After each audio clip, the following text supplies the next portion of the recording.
예수께서 배를 타시고 다시 맞은편으로 건너가시니 큰 무리가 그에게로 모이거늘 이에 바닷가에 계시더니 회당장 중에 하나인 야이로라 하는 이가 와서 예수를 보고 발 아래 엎드려 간곡히 구하여 이르되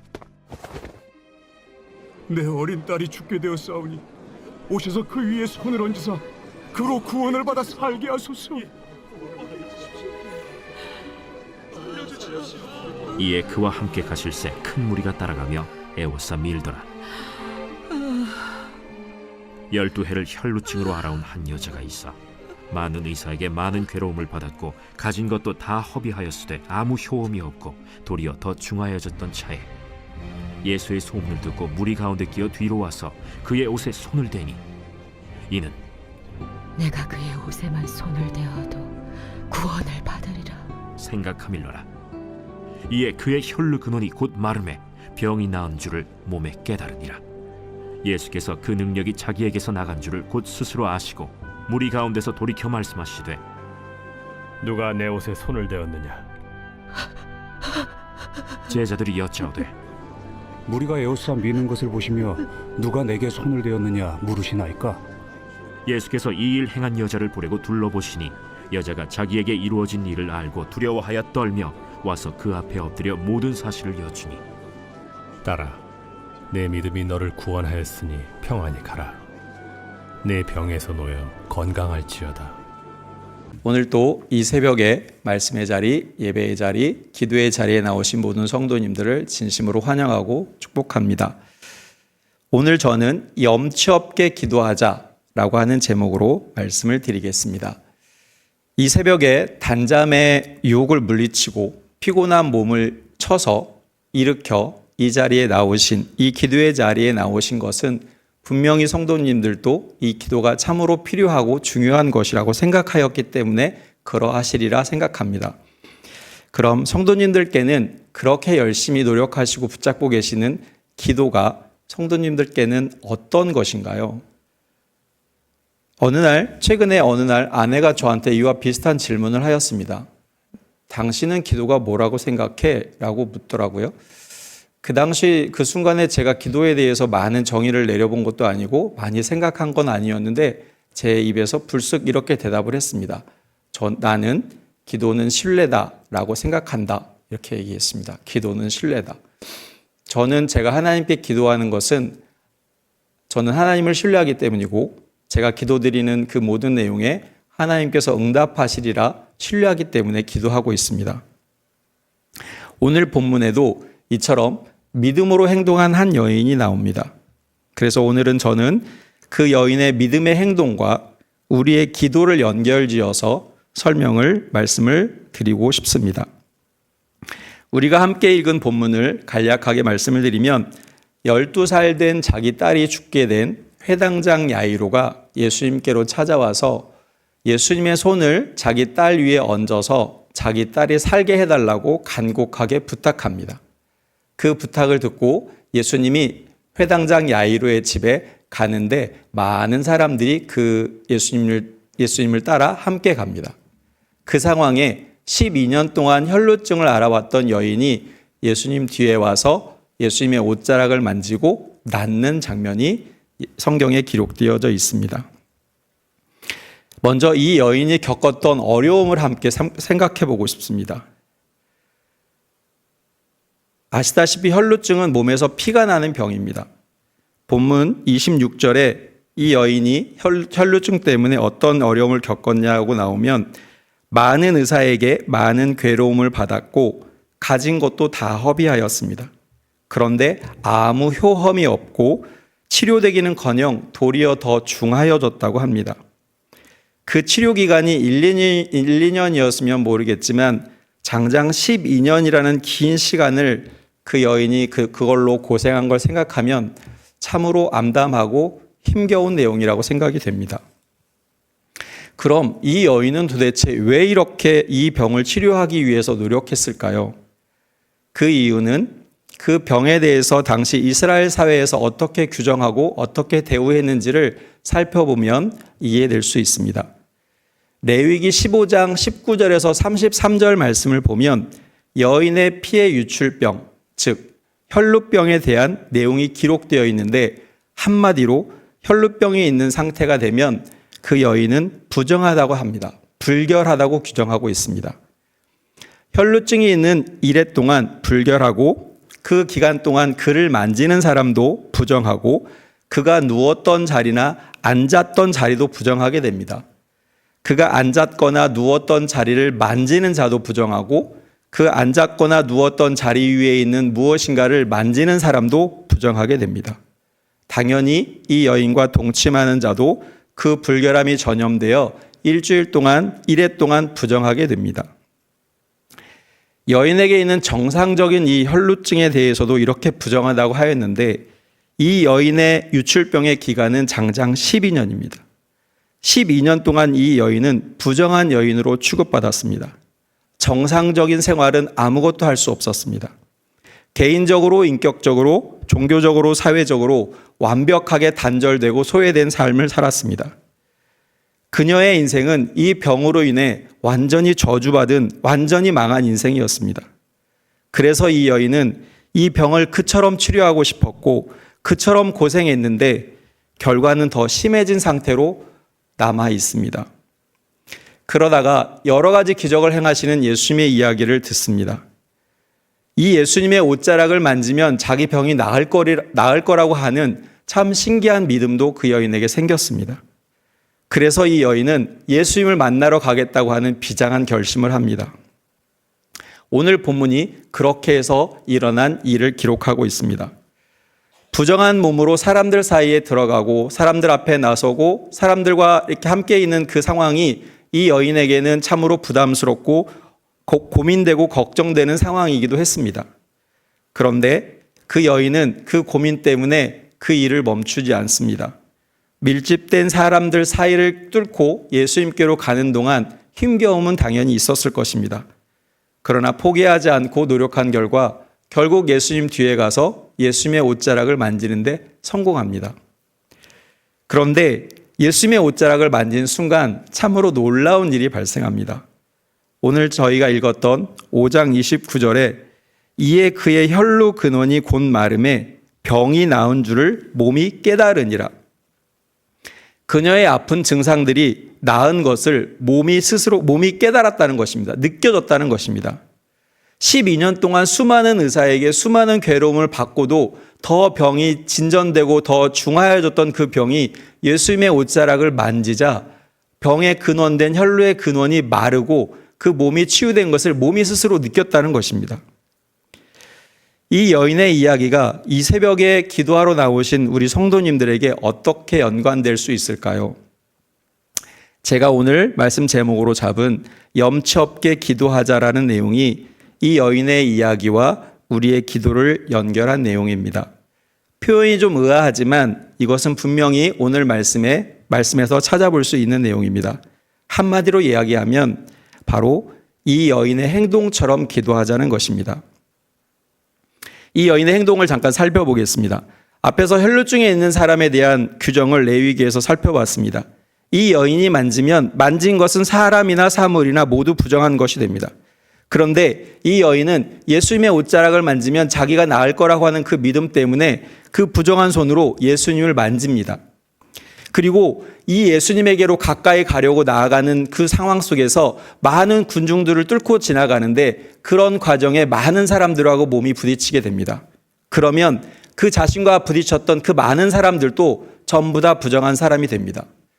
내 병이 좀 낫겠다고 다른 사람들을 그렇게 부정하게 만들고 그런 피해를 미치는 것은 어찌 보면 좀 생각해보고 고려해 봐야 될 내용 아닌가요? 그러나 여기서 중요한 것은 이 여인이 그런 것을 걱정했을 수는 있었겠지만 그 걱정 때문에 그녀의 행동을 멈추지 않았습니다. 낫고 싶다는 그 갈망이 그런 걱정을 전부 다 상쇄시켜 버렸습니다. 옷자락을 만지면 나을 거라고 하는 그 믿음이 그 모든 걱정을 다 이겨버렸습니다. 그래서 염치 없게 뻔뻔하게 그 부정한 손으로 예수님을 만지고 그 병이 치유됩니다. 또 한 가지 중요한 것은 그렇게 염치 없고 무례하게 자신을 만진 이 여인에 대해서 예수님도 그 여인을 꾸중하지 않습니다. 꾸중하기는커녕 그 여인을 무리 중에서 불러내셔서 그 여인의 믿음이 그녀를 치료하였고 구원하였다라고 선포하여 주십니다. 그녀를 딸이라고 불러주시고 그녀의 모든 고통과 힘들었던 시간들을 위로해 주시고 칭찬해 주십니다. 마치 나는 부정하게 되어도 상관없으니 그렇게 해서라도 네가 치유되는 것, 구원받는 것이 내가 원하는 것이다라고 말씀하시는 것 같습니다. 성경에서 이 여인의 경우와 비슷한 사례를 한 곳 더 찾아보겠습니다. 누가복음 11장은 예수님께서 주기도문을 가르쳐 주시고 그 이어 기도에 대해서 설명해 주시면서 이 내용을 예화로 들었습니다. 어느 날 여행 중에 친구가 자기를 찾아왔는데 그 친구를 먹일 것이 없는 사람이 밤중에 다른 친구를 찾아가서 그 자기를 찾아온 친구를 먹일 수 있도록 떡덩이 3개를 달라고 구워달라고 부탁합니다. 그러나 문제는 이때가 한밤중이었습니다. 한밤중에 사람을 찾아가서 그런 요구를 하는 것은 그 사람을 괴롭게 하는 무리한 행동입니다. 누가복음 11장 7절 말씀에도 그렇게 표현되어 있습니다. 그가 안에서 대답하여 이르되 나를 괴롭게 하지 말라. 문이 이미 닫혔고 아이들이 나와 함께 침실에 누웠으니 일어나 내게 줄 수 없노라 하겠느냐라고 하는 말씀이 덧붙어져 있습니다. 이 사람의 요청은 밤이 되어 자려고 누운 그 사람과 그 아이와 그 가족을 괴롭게 하는 것이고 조금 더 확장해서 말씀드리면 그 집 주변의 이웃에게까지 피해를 미칠 수 있는 무리한 행동입니다. 그런데 그렇게 합니다. 예수님도 그렇게 한 것에 대해서 잘못한 것이라고 그렇게 평하는 내용이 없습니다. 아니, 그 다음 말씀들을 보면 그렇게 해야 된다라고 말씀하십니다. 누가복음 11장 8절 말씀을 보면 내가 너에게 말하노니 비록 벗됨으로 인하여서는 일어나서 주지 아니할지라도 그 간청함을 인하여 일어나 그 요구대로 주리라. 그 염치 없는 행동이 그 사람의 요구를 응답받는 결과를 얻게 되는 것이라고 말씀하고 계십니다. 이 구절에서 나오는 간청함이라고 하는 이 단어의 헬라어 원뜻은 부끄러움을 모르고 파렴치하고 뻔뻔스럽게 요구하는 행위를 뜻하는 단어입니다. 한 번 더 말씀드리겠습니다. 부끄러움을 모르고 파렴치하고 뻔뻔스럽게 요구하는 행위입니다. 이어지는 11장 9절, 누가복음 11장 9절에도 예수님께서 그렇게 행동하라고 그렇게 기도하라고 하시는 말씀이 한 번 더 나옵니다. 내가 또 너희에게 이르노니 구하라 그러면 너희에게 주실 것이요 찾으라 그러면 찾아낼 것이요 문을 두드리라 그러면 너희에게 열릴 것이니. 앞에 구절과 이어져서 이 말씀까지 가는 것을 보면 그 친구의 행동을 탓하거나 잘못됐다고 말씀하는 게 아닙니다. 우리는 그 친구가 한 것처럼 그렇게 기도해야 된다고, 그렇게 기도하면 응답받는다고 예수님께서 말씀하고 있는 내용을 볼 수 있습니다. 성도님들, 우리는 이 여인과 이 친구처럼 염치 없게 뻔뻔하게 기도해야 합니다. 예수님께서도 그렇게 하라고 말씀하셨습니다. 그럼 여기서 우리의 기도의 내용들을 좀 살펴보겠습니다. 우리는 혈루증을 앓은 여인이나 밤에 친구를 찾아가 문을 두드렸던 그 사람처럼 염치 없고 파렴치하고 뻔뻔하게 기도하고 계십니까? 혹시 하나님 앞에 자존심 세우고 교양 있게 나이스하게 기도하고 계신 것은 아닙니까? 우리가 기도할 때 우리 생각 속에 있을 수 있는 생각이나 판단의 내용들을 몇 가지 기록해 보았습니다. 1번, 이 정도의 기도는 하나님이 조금만 힘써 주시면 이루어 주실 수 있을 것 같으니 이것은 기도하자. 2번, 이것까지 구하면 하나님이 불편하실 테니 이것은 구하지 말자. 3번, 이 내용은 하나님께 기도하기에 조금 껄끄러운 부분이 있으니 이것은 빼고 기도하자. 4번, 어이쿠, 이렇게 기도하는 것은 하나님께 무례한 것이 될 수 있으니 이것은 기도하지 말자. 혹시 이런 생각과 이런 태도로 기도하고 계신 내용은 없으십니까? 갓난아기가, 갓 태어난 아기가 새벽에 배고파서 우는데 울기 전에 갑자기 생각합니다. 아, 지금 새벽이지. 내가 지금 울면 우리 엄마 아빠 피곤해서 자고 있는데 엄마 아빠 깨우는 건 참 힘들게 하는 거지. 아, 그러니 지금 울지 말자. 내가 배고프지만 지금 울지 말고 아침에 엄마 아빠 일어났을 때 울자. 그렇게 울면 엄마 아빠가 힘들지 않게 나를 먹여주시겠지? 이렇게 아기가 생각합니까? 아기가 똥 싸고 오줌 싸서 기저귀가 너무 힘들고 불편한데 아, 지금 새벽이지? 아, 지금 울면 우리 엄마 아빠 불편하게 하는 거지? 아, 지금 울지 말자. 아침에 일어나서 울자. 그래서 그때 울어서 엄마 아빠 보고 내 기저귀를 갈아달라고 하자. 아기가 그렇게 엄마 아빠 생각하며 웁니까? 지금 누가 누구의 상황을 봐주고 있는 것입니까? 우리가 하나님이 내가 이렇게 기도하면 하나님 불편하시고 하나님께 무리한 것이니 이렇게 기도하는 건 아닌 것 같다. 하나님은 절대 우리에게 그렇게 생각하라고 하지 않으십니다. 우리의 기도의 내용들이, 우리의 기도의 제목들이 그렇게 응답받지 않아도 상관없는 그저 그런 내용들밖에 없습니까? 우리는 우리의 기도에 담겨있는 이런 생각과 판단들을 내려놓고 우리의 모든 염려와 어려움에 대해 하나님께 염치 없게 뻔뻔하게 무례하게 기도해야 합니다. 하나님, 저 죽을 것 같아요.